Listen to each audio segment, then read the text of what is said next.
Ibnu Battuta, sang penjelajah dunia Islam. Bayangkan dunia di abad ke-14. Jalan-jalan belum dirintis seperti sekarang. Lautan lepas masih misterius dan penuh bahaya. Namun, di tengah segala keterbatasan itu, muncul seorang pemuda dari Tangir, Maroko, seorang penjelajah luar biasa bernama Ibnu Battuta, atau dalam sebutan barat, Ibn Battuta. Ia lahir pada tahun 1304 dari keluarga ulama yang taat. Pada usia 21 tahun, dia memutuskan untuk menunaikan ibadah haji ke Makkah. Namun siapa sangka, perjalanan suci itu menjadi awal dari petualangan hidupnya selama hampir 30 tahun. Menjelajahi lebih dari 120.000 kilometer, lebih jauh dari perjalanan Marco Polo.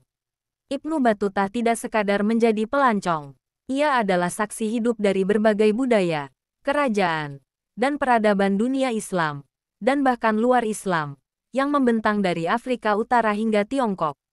Ia menulis kisahnya dalam kitab monumental berjudul Rihlah, yang berarti perjalanan. Dari Makkah, ia bergerak ke Irak dan Persia. Ia menyusuri lembah Sungai Nil, menginjakkan kaki di Afrika Timur, lalu menyeberang ke India. Di sana, ia diangkat menjadi hakim istana oleh Sultan Delhi, yang terkesan dengan ilmunya. Tapi hidupnya tak selalu mulus. Ia juga pernah ditangkap, dicurigai, bahkan nyaris dihukum mati.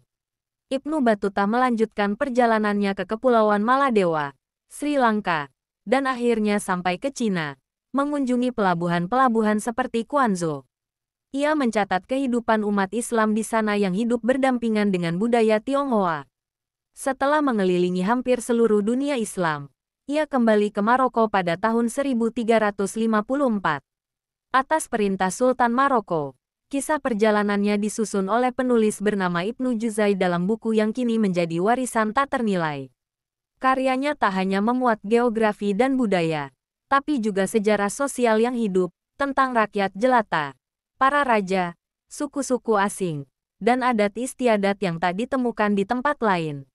Dalam sejarah dunia, Ibnu Battuta adalah simbol dari semangat keingintahuan, keberanian, dan kekayaan intelektual dunia Islam.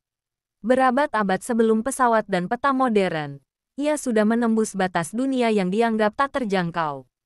Hari ini, nama Ibn Battuta dikenang di berbagai belahan dunia. Di Barat, ia disebut sebagai The Greatest Traveler of Pre-Modern Times, penjelajah terbesar sebelum era modern. Namun lebih dari itu, ia adalah jembatan antar peradaban, penghubung antara timur dan barat, antara ilmu dan pengalaman.